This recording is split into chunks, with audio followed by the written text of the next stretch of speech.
And I'm going to begin by introducing to you Dr. Mark DeSouza. Dr. DeSouza is a good Ontario boy born and raised in Toronto. He is an emergency medicine doctor in Toronto, but he also practiced palliative care, at least until the recent passage of Bill 84 in Ontario. Dr. DeSouza is an assistant professor at Queen's University, so he has a status of scholar that I certainly don't lay claim to. He's also a regular guest columnist with the Toronto Sun. And he told me, just as a fun fact, so that you know he knows where he is, that he spent 6 weeks at Grand River Hospital in Kitchener during his residency delivering babies. So please offer a warm Kitchener-Waterloo welcome to Dr. Mark DeSouza. Thank you everyone. Thank you, Stephen, for the wonderful introduction for myself and also for the topic. And just for the record, unfortunately, I'm an assistant professor at Queen's because I couldn't get into Waterloo. So, like Stephen said, I'm an emergency room doctor from Toronto and a former palliative care doctor. I'll elaborate on that later. So I've been advocating for over a year for a patient-centered, sustainable, accessible, and quality healthcare system. I never actually thought while training to be a doctor that I would ever be doing something like this. All I ever really wanted to do was take care of patients. But as Ontario's healthcare system disintegrates, I actually feel obliged to do more, to speak out, because I feel that's the best way I can take care of my patients now. It's no longer just at the bedside. I got to come up and do things like this and speak out on behalf of doctors and for patients. And my voice has only gotten louder in the last year. Most recently, I've worked to advocate for the protection of physicians' conscience rights. Bill 84 was the provincial government's implementation of the federal government's law on euthanasia. Every province had to come up with such a law. Regardless of whether you're for or against euthanasia, the obvious flaw in Bill 84 was that it did not include explicit protection for conscience rights. I spoke to the Standing Committee of Ontario's Parliament on Bill 84 on March 28th. Sadly, they did not pass the requested amendment. And a few weeks later, Bill 84 passed into law. I'll speak for a moment as a palliative care physician. The law as it stands will actually decrease access to euthanasia. The proposed amendment that doctors sought would have prevented this paradoxical effect at no cost. Offer some form of self-referral to facilitate access and don't force us to refer. It could be a website, a 1-800 number, or heck, it's 2017, it could even be an app. In Section 2A of Bill C-14, the federal law on euthanasia, the federal government encourages provincial legislation to uphold the conscience rights of doctors, and they've done this in every other province. They've upheld conscience rights for doctors except for Ontario. Abortion in Ontario has the option of self-referral without infringing on conscience rights. I don't understand why can't euthanasia? Here's some further background on why explicit conscience protection is necessary. In 2015, the College of Physicians and Surgeons of Ontario, our regulatory body, changed its human rights policy saying that doctors have to effectively refer to another provider. So this has to be written or on the phone. Why is this a big deal? Many non-objectors ask me this. Well, for us, signing our names to something is tantamount to indirect participation. Every major religion and even secular humanist organizations have denounced this policy. The Canadian, American, and Ontario medical associations have all said it's completely unnecessary. So why pit conscience rights and patients' rights against each other? Isn't freedom of conscience enshrined in the Canadian Charter of Rights and Freedom? Calling a spade, this law is about showing doctors who's the boss. That's the government. After so many groups were advocating for self-referral, in early April, the Liberal government said they would implement a self-referral process. If implemented, which has not yet occurred, problem solved, right? Well, sadly, no.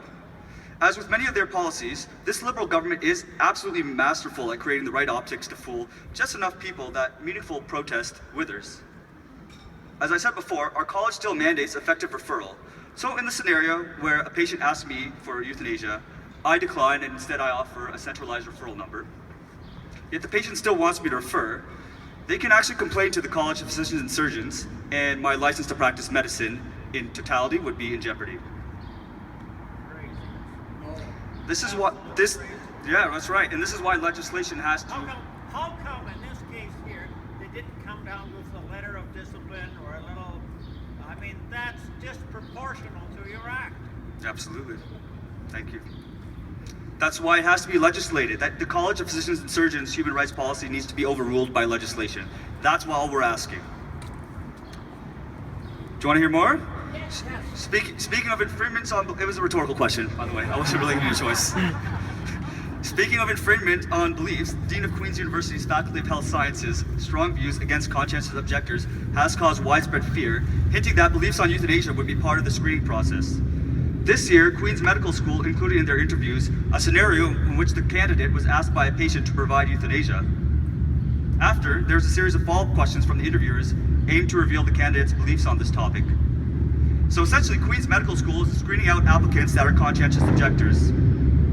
Ironically, that is the school that trained me to be a doctor in a more open-minded time.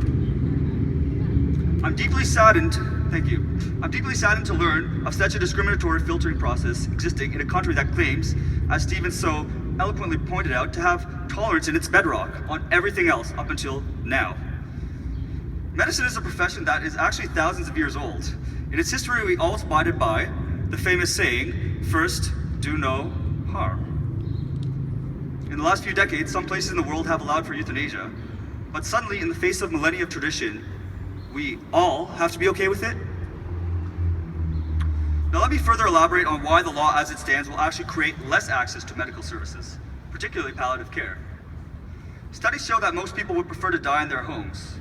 However, about 60% of deaths in Ontario occur in hospital.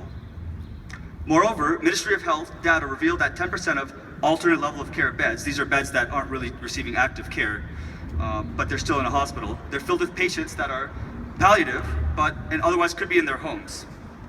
Most limiting, it's estimated there are only 500 palliative care physicians in our province.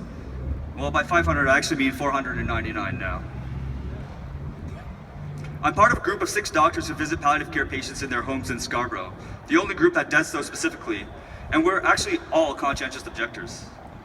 As it is, Scarborough palliative care is grossly underserviced. We reached a waitlist high of 32 patients waiting for a palliative care doctor in their home this March. Imagine being told your days are numbered, you're nauseated, you're constipated, and you're in agony with cancer all over your body. And now you're told you're only 30 patients away from a doctor coming to take care of you. How nice. This number will multiply without explicit conscience protection. Only 16 to 30% of Canadians actually have access to palliative care.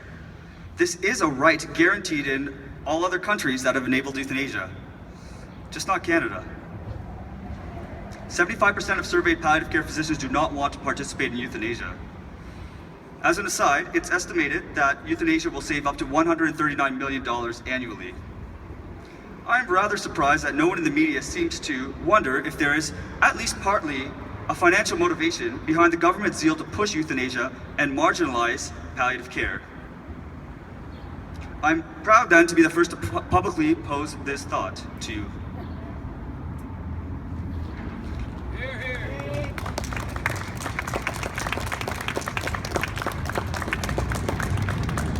Thank you. I do my job dreading being asked to kill someone. Euthanasia is the shadow that hangs over me, even on sunny days such as this one. Can you imagine what it's like to have someone look me in the eyes and ask me to kill them? Right before I presented to Parliament, I accepted my final palliative care patient. While I will not abandon my current patients, I will not be accepting any more until I know conscience protection is guaranteed. I only have 2 patients left, and when they die, I will cease to practice palliative care entirely. Half our group is considering leaving the field of the 6 doctors in Scarborough. One of the doctors is even considering leaving the entire profession because of this issue. It breaks my heart that future patients will have no choice but to either suffer or seek expensive hospital care. And what's happening in my Scarborough group is a microcosm. This law will drive many of the 500 palliative care physicians from this field. All of this can be prevented with a simple amendment. So currently, the Conservative Party of Ontario is trying to push a bill through Parliament to explicitly protect doctors' conscience rights. I believe the vote is on Thursday. I'm not optimistic it will pass given the Liberal majority and their consistent refusal to listen to anyone else on their policies. However, I ask that you support the PCs in this initiative nonetheless. Please sign the PC petition online, led by the Honourable MPP Monte McNaughton. In the macro, doctors are losing their human rights to an even more egregious degree with Bill 87, the bill that makes doctors guilty before proven innocent. The Ontario government's vilification of doctors pushes me closer and closer to actually leaving the province to continue the practice of medicine. I'm not the only one. I became a doctor because I simply wanted to help people. I mean, that's the honest truth. I just want to help people. You know, I started off, and my colleagues started off, many of us started off being motivated by love of patients, love of caring for people. But in the last few years, we've had to switch over to being motivated by fear that we won't have enough resources to give quality care, that we will be sacrificed by politicians in the blame game, and most of all, that patients will suffer unnecessarily. But this bigger picture is a story for another day. I want to take a moment to talk about the challenges I have personally faced since taking a public stand in favor of the protection of doctors' conscience rights. I thought that speaking out for this cause would rally the backing of the vast majority of physicians, and it did for about 24 hours. After that, the ankle biting started. Those zealous for euthanasia came at me with various degrees of reason. Some were professional, some were not. This probably made me people who were privately supporting me far less vocal about it because they did not want to become targets of the venom themselves. One called the pro-doctors' conscience rights a fringe movement, even though recent surveys showed that 91% of doctors in Ontario support our own conscience rights, obviously. There was a mass email signed by 20 doctors against me and distributed publicly. I've been called despicable. I've been explicitly threatened by both a doctor and a layperson. Now, to be fair, the attempts at bullying, threats, and intimidation are not just about this issue, but about me speaking out vociferously against the dark cloud that hangs over my profession. But when is this manner of interaction ever acceptable? What I've learned in the last 6 weeks is that in the lazy river of life, it is just so easy to go with the flow of things. Just join the crowd. Everyone will like you then. Don't you want to be accepted? Or in the words of my high school experience, Mark, don't you want to be cool? Someone once said, the coward dies 1,000 times, the courageous only once. It takes courage to go up against the grain, to speak the truth, and to stand up for what is right. So please support me as I continue to express my love and passion for patient care. Yes.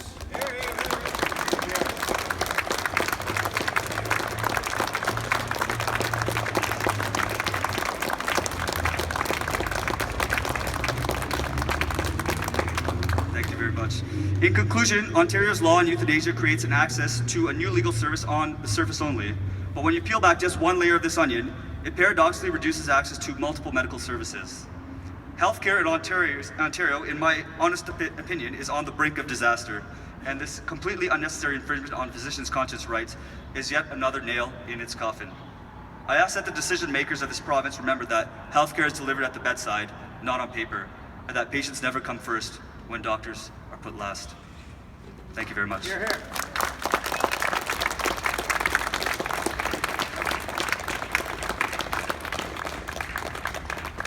Thank you, Mark. And who would have thought that doctors in the 21st century would be subject to abuse or bullying because of their simple decision not to participate in causing someone's death? I think it should send a chill through all of us to hear those words.